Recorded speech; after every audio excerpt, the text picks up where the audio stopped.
আসসালামু আলাইকুম এভরিওয়ান, সবাই কেমন আছেন? আশা করছি সবাই ভালো আছেন। এ টু জেড কিচেন বিডিতে আপনাদের সবাইকে আরও নতুন একটি রেসিপি দেখার জন্য আমন্ত্রণ রইল। আজকে আমি কলার জুস কিংবা মিল্কশেক তৈরি করে দেখাবো আপনাদেরকে। আশা করি আমার আজকের রেসিপিটি আপনাদের খুব ভালো লাগবে। রেসিপিটি ভালো লাগলে আমার চ্যানেলটিকে সাবস্ক্রাইব করে সঙ্গে থাকবেন। সবার আগে ভিডিও পেতে পাশে থাকা বেল আইকনটি অন করে রাখবেন। দেখা যায় যে বাচ্চারা কিন্তু একদমই দুধ খেতে চায় না। তো যেই সকল বাচ্চারা দুধ খেতে চায় না তাদেরকে কিন্তু আপনারা চাইলে কলা দিয়ে এই মজাদার জুসটি তৈরি করে দিতে পারেন।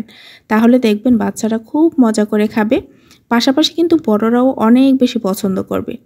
যেহেতু এই জুসটি তৈরি করতে কলা এবং দুধ দুটিই ব্যবহার করা হয়েছে, সেই ক্ষেত্রে কিন্তু এই জুসটি অনেক বেশি স্বাস্থ্যসম্মত এবং স্বাস্থ্যের জন্য খুবই উপকারী।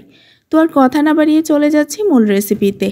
এখানে আমি কিছু কলা নিয়ে নিয়েছি। আপনারা চাইলে কিন্তু সব ধরনের কলা দিয়ে এই জুসটি তৈরি করতে পারবেন। তো আমি এইখানে 4টি কলা খোসা ছাড়িয়ে ছোটো ছোটো টুকরো করে কেটে নিয়েছি, দেখতেই পাচ্ছেন। এখন একটি ব্লেন্ডার জারে আমি কলাগুলোকে নিয়ে নিচ্ছি। যেহেতু আমার ব্লেন্ডার জারটা ছোটো, সেক্ষেত্রে আমি দুইবারে জুসটা করে নেব। যদি আপনাদের ব্লেন্ডার জার বড় হয়ে থাকে তাহলে আপনারা চাইলে একসঙ্গেই জুসটা তৈরি করে নিতে পারেন।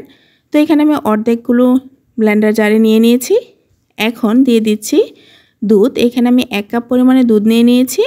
টোটালে 4টা কলার জুস তৈরি করতে আমি এখানে হাফ লিটার দুধ ব্যবহার করব।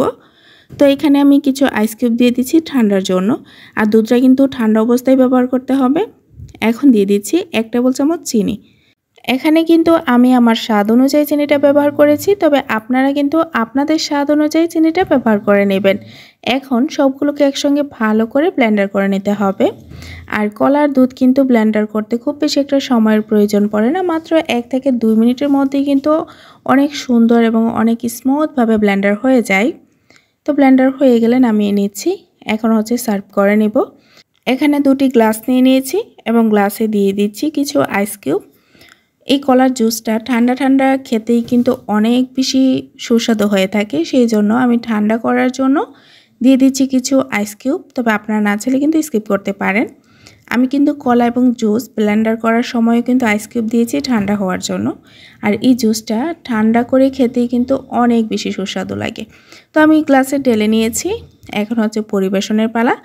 তো দেখতেই পাচ্ছেন আমি ডেকোরেশন করার জন্য 2টি কলার স্লাইস কেটে গ্লাসের সাইডে লাগিয়ে দিচ্ছি, এতে করে দেখতে অনেক বেশি সুন্দর লাগে। তো আমার আজকের রেসিপিটি আপনাদের কাছে কেমন লেগেছে তা জানাতে ভুলবেন না। যদি ভালো লেগে থাকে তাহলে অবশ্যই লাইক, কমেন্ট এবং শেয়ার করে দিবেন। আজকে এই পর্যন্তই। দেখা হবে নতুন কোনো রেসিপি নিয়ে নতুন কোনো ভিডিওতে। সবাই ভালো থাকবেন।